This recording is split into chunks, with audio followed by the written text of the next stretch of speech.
Olá pessoal, Ricardo Lobo da área para resolução do Enem. As questões de biologia, o que envolvem biologia, caíram nesse vestibular, nesse Enem de 2020, que foi realizado em 2021. Eu fiz a prova, fui lá, senti um pouco da dor, senti um pouco do calafrio que dá nos alunos na prova do Enem, e eu vim trazer um pouco da minha experiência sobre essas questões, tá bom? Vamos lá? Então, vê só, eu peguei e dividi aqui as questões, coloquei as questões e coloquei o assunto, o tema principal dela, né? No caso aqui, essa primeira questão vai ser ecologia, e coloquei aqui a prova a que questão equivale em cada prova. Então, por exemplo, eu fiz a prova rosa, então ela vem primeiro aí, vou seguir essa sequência, então a questão 91 da prova rosa, mas ela equivale a 132 da azul, a 111 da amarela, a 126 da cinza, tá? Para você se localizar, se você tiver a prova, quiser acompanhar, ver o que você marcou, tal, agora é a hora. Isso não é o gabarito oficial, mas olha, eu acredito que não vai fugir do gabarito oficial não, porque biologia a gente tem uma boa ideia do assunto, na verdade. Olha só, vamos lá. Então, esse primeiro quesito fala sobre espetáculos de queima de fogos, diz que há uma liberação de várias substâncias químicas no ar. E qual é o problema que poderia surgir a partir dessa liberação de substâncias químicas? Aí ele diz, letra A, as substâncias da queima de fogos de artifício são inflamáveis. Olha só, depois de soltar os fogos, tal, não, né? Eles vão ser dispersos. Letra B, os resíduos produzidos da queima de fogos de artifício ainda são explosivos. Se fosse assim, ninguém podia ficar um raio muito distante, né, dessa queima de fogos. Isso é loucura. Não, claro que não. Letra C, o sódio e o potássio são os principais responsáveis pela toxicidade do produto da queima. Não. Na verdade, o maior problema são o quê? São os gases tóxicos, são os metais pesados que são liberados, que é justamente o que diz a letra D. Olha, os produtos da queima contêm metais pesados. Olha, ele dá ó, chumbo, cromo, entendeu?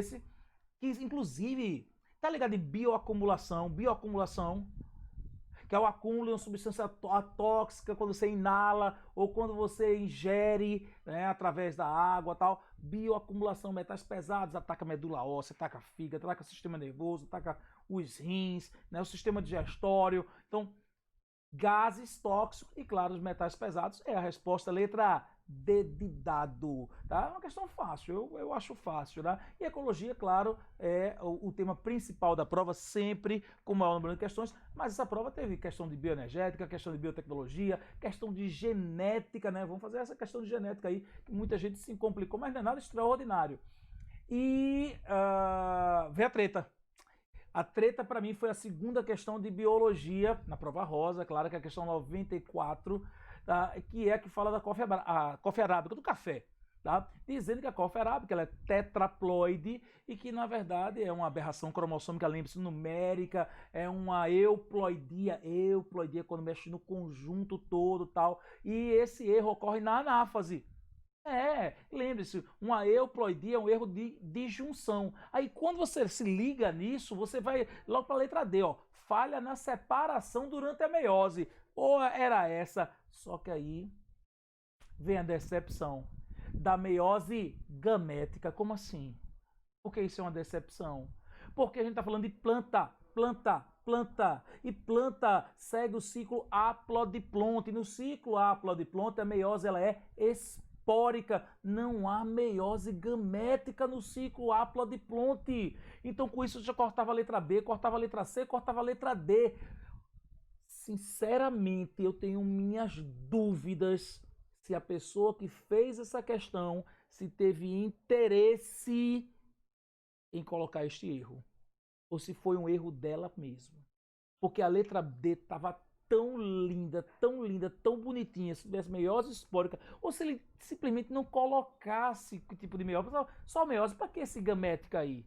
Se ele dissesse assim, ó, falha na separação durante a meiose em ambas as plantas parentais, estava lindo e maravilhoso, mas no momento que ele botou meiose gamética, um erro conceitual, não tem como passar batido, não tem de jeito nenhum.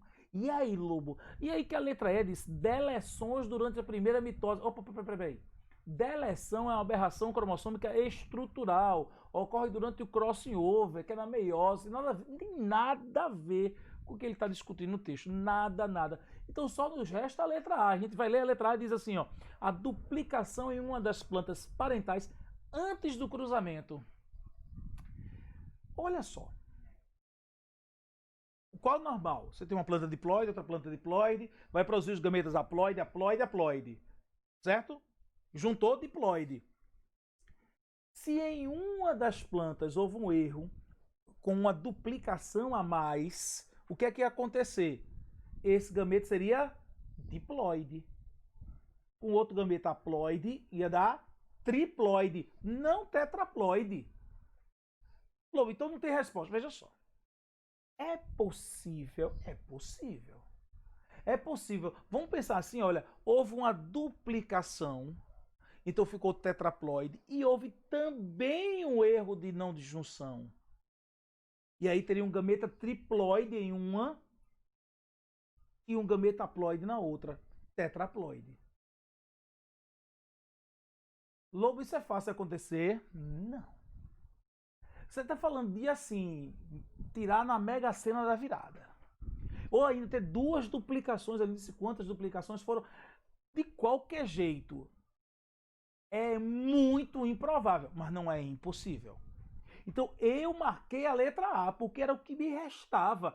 Por mim, eu acho que essa questão tem que ser anulada. Anulada, simplesmente. Inclusive, eu não me lembro, eu não me recordo, eu acho que nunca houve uma questão de biologia anulada na prova do Enem.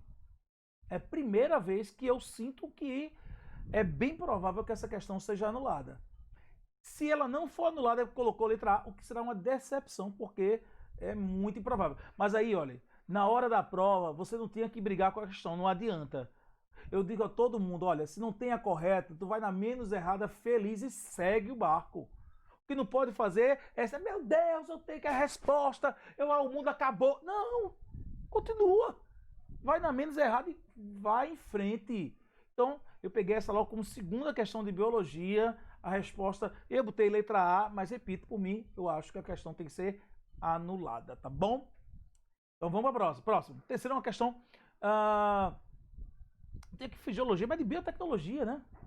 Que ela diz assim, ó, instituições acadêmicas e de pesquisa do mundo estão inserindo genes em genomas de plantas que possam codificar produtos de interesse farmacológico. Ora, se ele está inserindo um gene em uma planta, esse gene provavelmente é de outra espécie. Se ele está inserindo um gene de uma outra espécie nessa planta, ela está produzindo o quê? Um transgênico. Essa é fácil. Essa você acertou com certeza. Letra B de bola, tranquilinho. Biotecnologia, tá? Eu acho que quando eu digitei errado, tá? Fisiologia, não é fisiologia, é biotecnologia. Próxima questão de ecologia, tá? Pessoal, isso é química. Que química? Olha, a gente vê isso aí, pessoal. Derramamento de esgoto causa o quê? Eutrofização. Toda prova do Enem tem um quesito sobre poluição da água. Ou é eutrofização ou vai ser magnificação trófica. Eu trouxe aqui uma questão de eutrofização, muito esgoto. Quando tem muito esgoto derramado no rio, o que é que vai acontecer? Proliferação de bactérias aeróbias, consomem o oxigênio, a quantidade de oxigênio vai lá para baixo. Com a quantidade de oxigênio vai lá para baixo e os animais vão precisar de oxigênio lá em cima, tem uma demanda alta, um DBO alto, o que é que vai acontecer? Eles vão morrer por falta de oxigênio. Você vê um monte de peixe boiando morto no rio por falta de oxigênio. E a pergunta dele é justamente qual desses pontos aí, 1, 2, 3, 4, 5, que está havendo o momento local do derramamento do esgoto. É justamente onde está o maior problema, né? Ou seja, onde está concentrado, porque ao longo do rio aquilo vai diluindo e aí vai diminuindo também a ação do esgoto. Mas o ponto é onde vai ter o maior problema, ou seja, onde vai estar a maior diferença entre a quantidade de oxigênio e a demanda por oxigênio.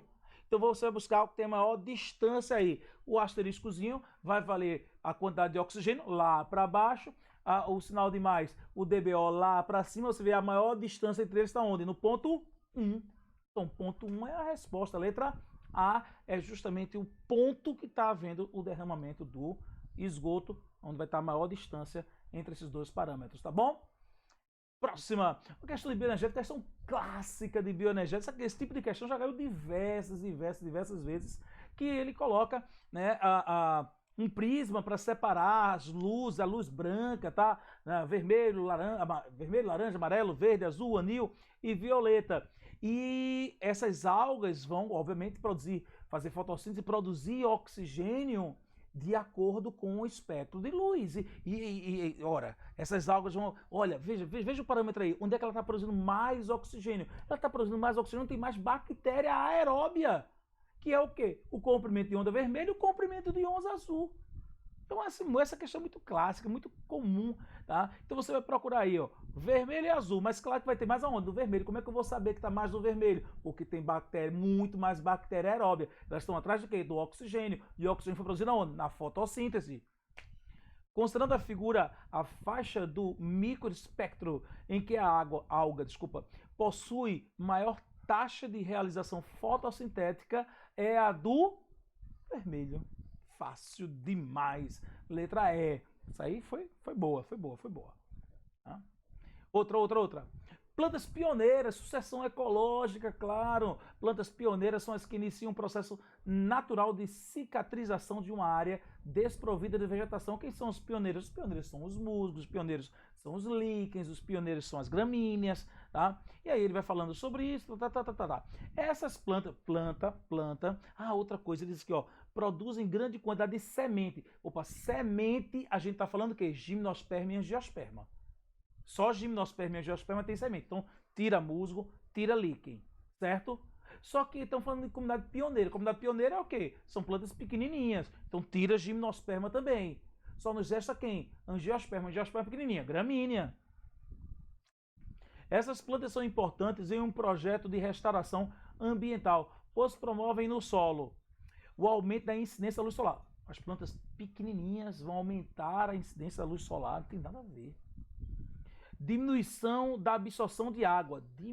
A planta vai diminuir a absorção de água? Eu acho que é o contrário, vai aumentar a absorção de água, né? Letra C.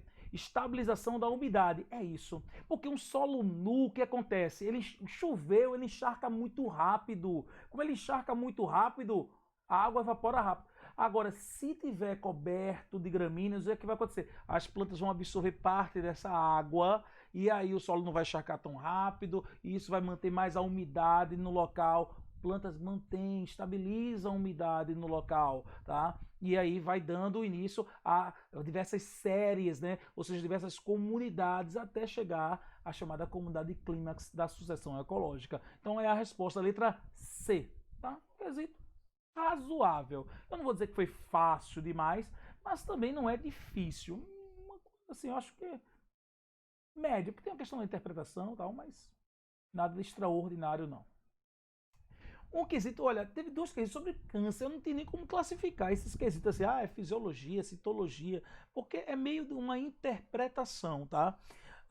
Ele diz, em uma pesquisa estão sendo testados 5 quimioterápicos quanto à sua capacidade antitumoral. No entanto, para o tratamento de pacientes, sabe-se que é necessário verificar também o quanto cada composto agride células normais. Claro, né? Porque um quimioterápico, ele é um veneno.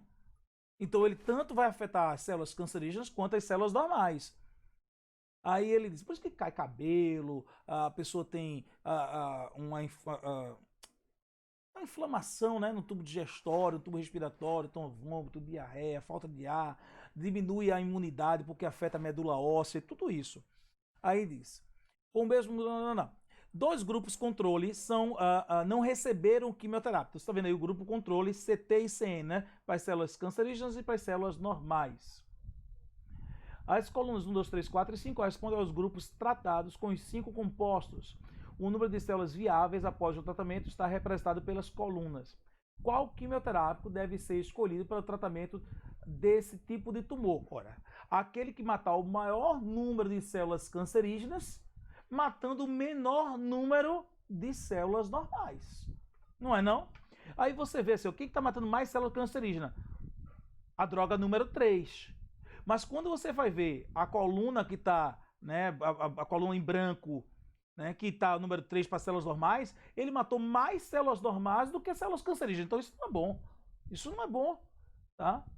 Então vamos a outro. Então quem matou mais células cancerígenas depois? O número 2. Matou bastante célula cancerígena. Isso é normal. Não matou tanto. Sobreviveu mais. Então matou bastante células cancerígenas e nem tanto células normais. É o quimioterápico que deve ser usado.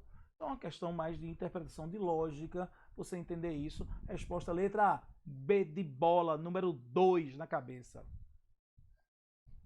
Fácil? É, eu acho.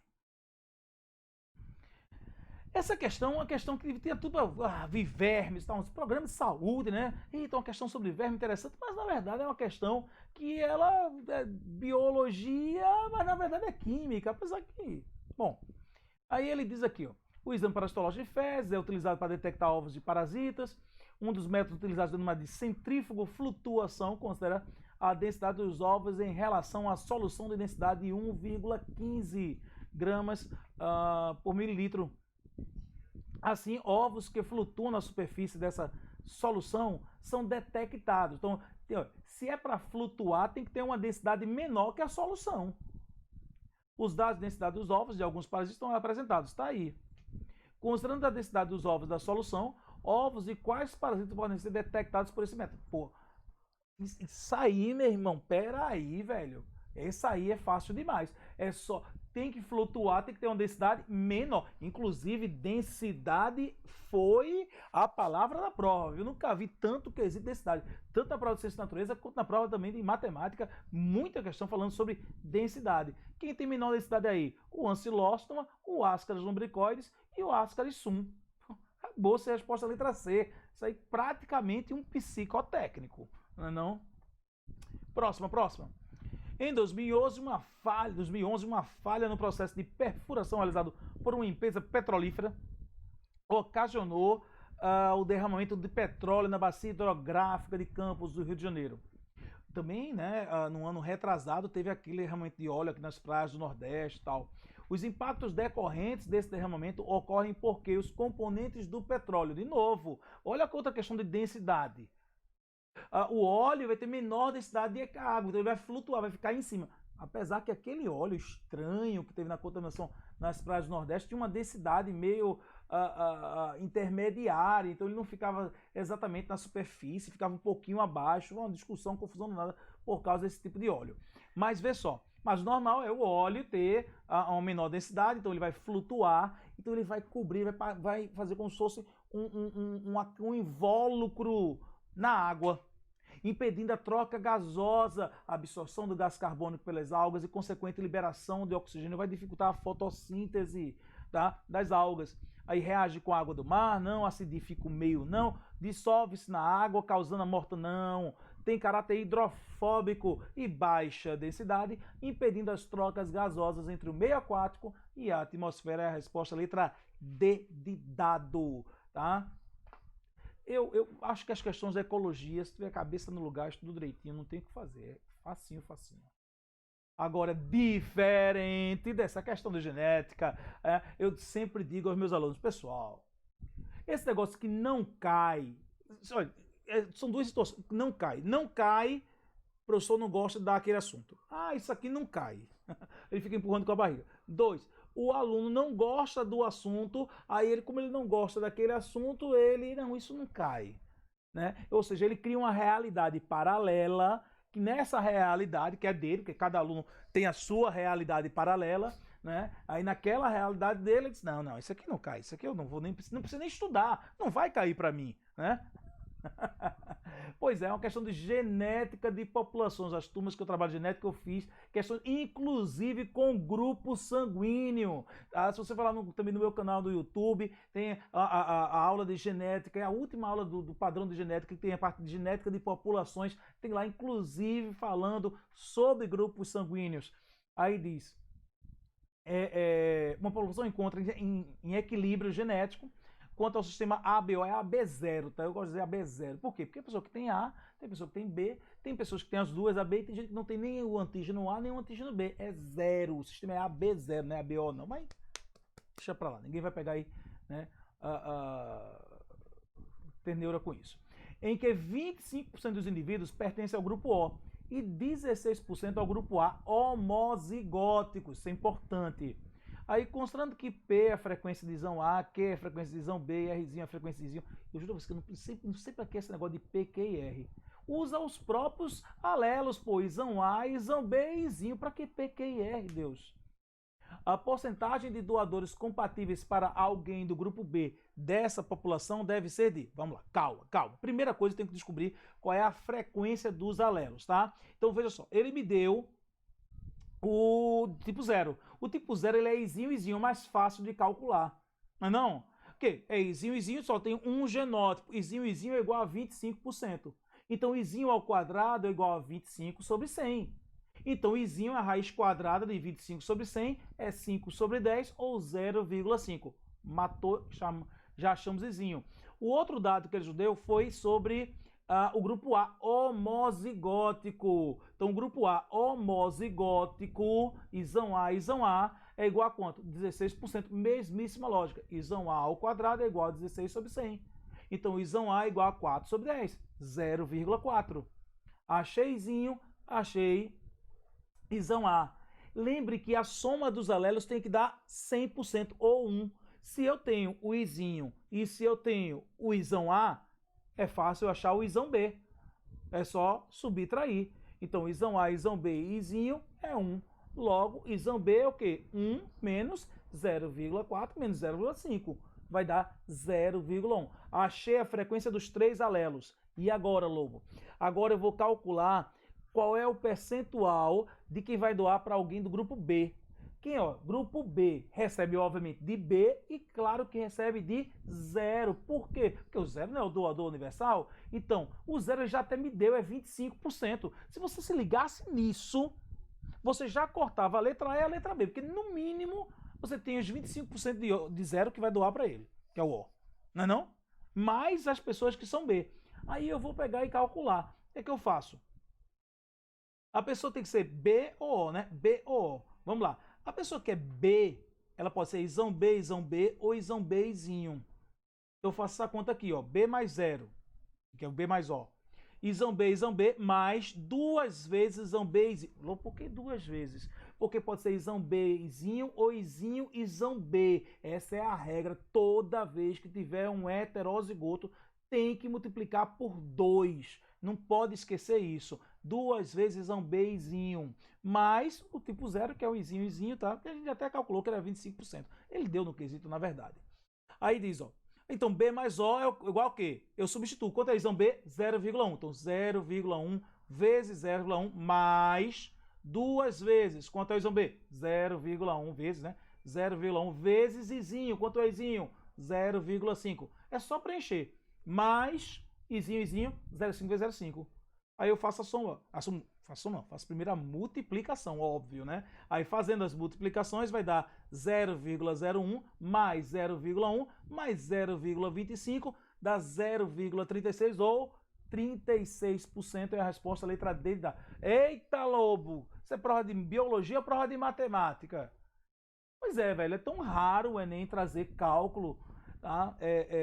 Na prova de biologia, mas essa surpreendeu na questão dos cálculos, mas também não é nada de sobre... Não existe isso. Pelo menos para biologia, não existe assunto que não cai. Todos os assuntos caem. Todos. É por isso que é importantíssimo a preparação. É importante que você veja tudo e que você se teste, faça simulados, muitos exercícios para poder estar confiante no dia e não ser surpreendido, como muita gente se surpreendeu com esse assunto, tá? Questão 16 diz sobre a fragmentação de hábitats. É uma questão facinha. Olha, os hábitats fragmentados eu não posso somá-los. Por quê? Porque a comunidade que está aqui, como ela não se comunica com a comunidade que está aqui, não há transferência de genes, não há um fluxo gênico entre as populações dessas duas comunidades. Então, mesmo que não haja uma degradação a mais, a tendência é essas populações que formam essas comunidades se extinguirem. Mas por quê? Por baixa variabilidade genética. E o que é que nós podemos fazer para tentar amenizar? Formar os chamados corredores ecológicos. Vão ligar um fragmento a outro e ligando esses fragmentos pode, digamos, manter um fluxo gênico entre as populações, aumentar a variabilidade genética, diminuindo o risco de extinção dessas populações. Olha que belíssimo aí, um corredor ecológico entre dois trechos de Mata Atlântica passando, né, por uma plantação. A gente não pode pegar simplesmente, vamos acabar com as plantações. Não, isso não vai funcionar. Não é assim que funciona, então a gente tem que aliar a preservação à parte econômica, e essa é uma das sugestões, essa é uma das formas, né, de tentar proteger o meio ambiente sem prejudicar a economia. Vamos lá, outra questão 118, tá terminando, né? Grandes reservatórios de óleo leve de melhor qualidade que produz petróleo mais fino foram descobertos no litoral brasileiro numa camada denominada de pré-sal, formada, já foi muita questão também sobre óleo, olha a densidade, Deus do céu, está muito quesito. A utilização desse recurso energético acarreta para o ambiente um desequilíbrio do ciclo do quê? Ora, óleo, petróleo, carbono, pô, carbono, claro que era o ciclo do carbono. Só com isso já cortava a letra A, a letra B e a letra E. Aí diz, letra C, carbono, devido ao aumento dos carbonatos dissolvidos no ambiente marinho. É uma das consequências. Podia pegar e falar sobre o aquecimento global, causa de gelo nas calotas polares. Podia falar da acidificação do ambiente, né, do ambiente aquático. Podia falar um monte de coisa, um monte de alteração, mas aí ele pegou e colocou a resposta letra C. A letra D diz, carbono devido à liberação de cadeias carbônicas aprisionadas abaixo dos sedimentos. Mas não é este o motivo. A pergunta é, a utilização desse recurso energético acarreta para o ambiente um desequilíbrio. O desequilíbrio é justamente afetando os seres vivos, tá bom? O dióxido de carbono passa para o estado sólido. Cadê? De novo dióxido de carbono, velho. Retorna ao estado gasoso, da temperatura ambiente, o gás é facilmente solubilizado em água, capaz de absorver radiação infravermelha na superfície. Está falando aí da importância dele em relação ao efeito estufa, né? E, claro, a sua intensificação, que é o chamado aquecimento global. Aí diz, ele é utilizado como matéria-prima para fotossíntese até o limite da saturação, após a fixação pelos organismos autotróficos, vai falar sobre o gás carbônico. Ele diz, considerando as propriedades descritas, o aumento atmosférico da substância afetará os organismos aquáticos em ação... Olha, na questão anterior eu falei sobre isso, que uma das consequências é o quê? A acidificação da água, tá?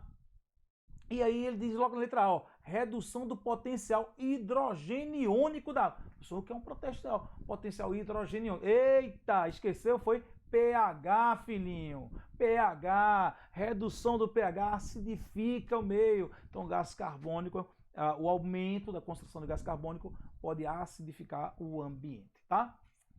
Outro.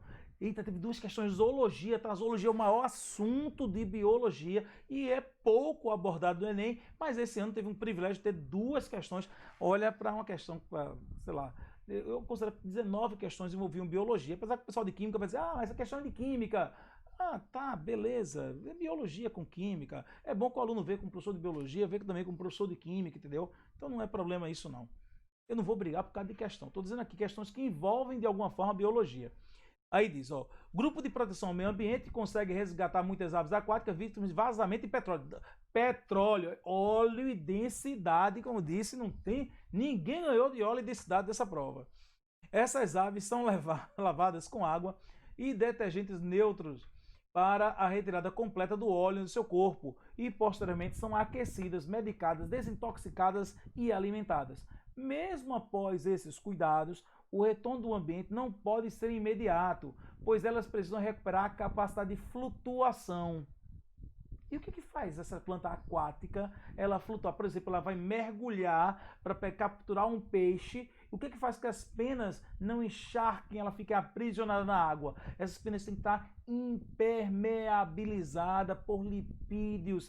Tem a glândula uropigiana que vai liberar lipídios que vão... Já viu alguma ave enfiando o focinho lá? Essa glândula uropigiana fica bem próximo, né, da cloaca, fica na cauda. E aí ela enfia o focinho lá atrás, depois vai passando nas penas para impermeabilizar as penas. Então, a alternativa correta é que refazer a camada de cera impermeabilizante das penas. Beleza? Próximo, outra questão sobre câncer, essa questão curiosa, eu achei interessante, que era você batizar o nome do processo. Aí ele diz, ó, que é um processo que é para matar células cancerígenas, esse processo usa luz infravermelha, luz, né? E utiliza anticorpos também, eles aqui, ó, primeiro o paciente recebe uma injeção com versões modificadas de anticorpos. Então junta luz com a parte de anticorpos, que é a parte de imunidade, de imunoglobulinas. Qual é o nome da terapia? Fotoimunoterapia. Letra D. Bastava você ter a cabeça assim. Eu sei que a prova é muito cansativa. A prova é muito cansativa. Então, se essa questão foi lá para o final na sua prova, bobear, você se atrapalhou. Mas, né, se você conseguir botar a cabeça no lugar, dá para matar. Luz, imunidade, fotoimunoterapia.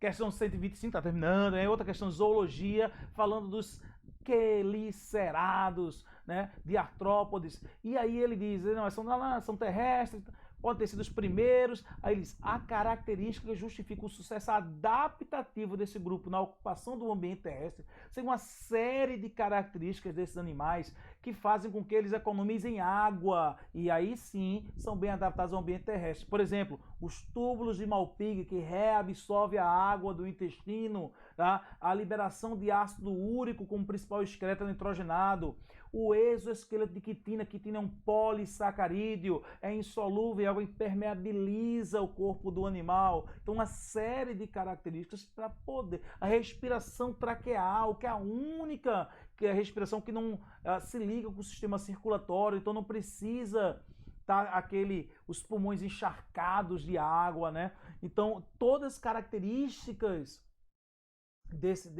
apesar que, né, ele está falando de quelicerado tem filotraqueal, né, o sistema, então é intermediário. Mas de qualquer jeito você tem uma série de características que é importante para economizar água para o ambiente terrestre. Aí ele diz as quelíceras, apesar de eles terem quelíceras, é o que dá o nome do grupo, não é isso que faz com que ele seja adaptado ao ambiente terrestre. A excreção de ácido úrico, que confere estabilidade ao pH corporal, não é por causa do pH, é para economizar água.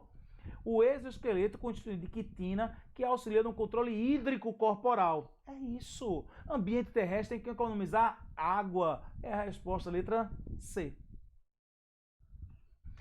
Essa questão da evolução é muito linda. Que questão bem feita, tá? Olha, uma população, momento A, sofre isolamento em duas populações, momento B. Então, o isolamento geográfico. Passando o tempo, essas subpopulações apresentam características fenotípicas e genotípicas que as distinguem no momento C, porque em ambientes diferentes, essas populações são selecionadas de maneira diferente. Então, vai haver escolhas, né? Vai haver a seleção, né, de características díspares entre as duas populações. Você está vendo aí que uma população diminuiu, se modificou, outra população se manteve estável, mas com uma característica diferente da outra população. Aí diz, o posterior desaparecimento do fator de isolamento I pode levar ao momento D, onde as populações D1 e D2, né, onde as populações voltaram a se juntar. Só que aí ele está mostrando duas possibilidades, né, duas prováveis situações. Em D1, veja que as duas populações, apesar de estarem juntas, elas não se misturaram. Então, D1 houve o que nós chamamos de isolamento reprodutivo. Elas não conseguem mais cruzar e gerar descendentes férteis. Já em D2, veja que elas estão juntas e elas se misturaram. Se elas se misturaram é porque não houve um isolamento reprodutivo. Entendeu a ideia? Aí diz, a repressão indicada que no momento D, na situação, letra A, D1, ocorre um novo fator de isolamento geográfico. Não. Não é isso que está sendo mostrado. Letra B, D1, existe uma única população distribuída em gradiente. Não é? Tem duas populações diferentes aí em D1. Letra C, D1 ocorre em duas populações separadas por um isolamento reprodutivo. Elas estão juntas, mas ao mesmo tempo separadas, porque não conseguem mais cruzar, gerando descendentes férteis. É a resposta letra C. Chegando mais próximo ao final. Eita, eu tinha muita questão de biologia, muita questão que envolvia biologia, né? Biologia pura e biologia misturada com química. Olha essa questão sobre a indústria farmacêutica, essa é uma questão de fisiologia, a única questão de fisiologia da prova. Falava sobre o sistema digestório, ele pega e bota o medicamento com a cápsula de celulose e ele diz que essa cápsula de celulose, olha o que ele diz no final, o fármaco somente seja liberado quando em contato com soluções aquosas cujo pH se encontre próximo à faixa de neutralidade. Você pensa logo na boca. Mas espera aí, para que danado eu ia colocar uma cápsula se o medicamento era para ser na boca? Estava líquido, sublingual, não precisa disso, não é? Para que então uma cápsula para que ele só seja liberado no pH neutro próximo a neutro? Para passar pelo estômago. Pela acidez do estômago, inclusive, pelo amor de Deus, muita gente faz isso, pega, vem um comprimido, vem uma cápsulazinha, aí, ô bichinho, mãe dá esse problema, né? Ô bichinho, você não consegue engolir o comprimido, não, você não consegue engolir a cápsula, não, peraí, que mamãe vai pegar, vai botar aqui uma colher de leite moça, e aí eu vou pegar e abrir a cápsulazinha, botar o pozinho no leite moça para você ingerir, bichinha tão piquititinho, não é verdade? Você fizer isso, você vai estar estragando, porque aquilo não é enfeite, não. Toda a forma medicamentosa, ela tem um motivo. Se vem em comprimido, se vem em cápsula, supositório, se é injetável, tem um motivo. Se é líquido, não é um chute, não, nem é para ficar bonito ou feio, tá? Então você tem que prestar atenção nisso aí. E nesse caso aqui, qual é a finalidade do uso desse revestimento? Passar pela acidez do estômago e aí no pH intestinal, que é um pH em torno de 8 e pouco, próximo, né, da neutralidade. Não tanto, né? Mas ele podia ter colocado assim, entre o neutro e o básico, né? Eu acho que facilitava o quesito. Mas a ideia é essa, não tinha que discutir não. Resposta letra C. E a última, finalmente, hein? Diz, a enorme quantidade de resíduos gerados pelo consumo crescente da sociedade traz para a humanidade uma preocupação socioambiental, em especial pela quantidade de lixo produzido. Além da reciclagem e do reuso, pode-se melhorar ainda mais a qualidade da vida, substituindo polímeros convencionais por polímeros biodegradáveis. Reutilização, reciclagem, né, diminuir a quantidade, trocar produtos que sejam mais agressivos para a natureza, produtos que sejam menos agressivos para a natureza. Nesse caso aí, esses polímeros têm grandes vantagens socioambientais em relação aos convencionais. Por quê? Porque eles são degradados mais rapidamente. O plástico tradicional demora quase 400 anos para se degradar no ambiente. Então, se você tem um plástico que se degrada em questão de semanas, se degrada em questão de meses, mesmo que ele seja um pouquinho mais caro, a natureza vale muito esse dinheiro, tá bom? Então a resposta é a letra D, porque são degradados em um tempo bastante menor que os convencionais. Tentei ser rápido, porque eu sei que foram muitas questões. Se você gostou, curte, compartilha e a gente continua trabalhando com vocês, tá bom? Cheiro para todo mundo, até a próxima.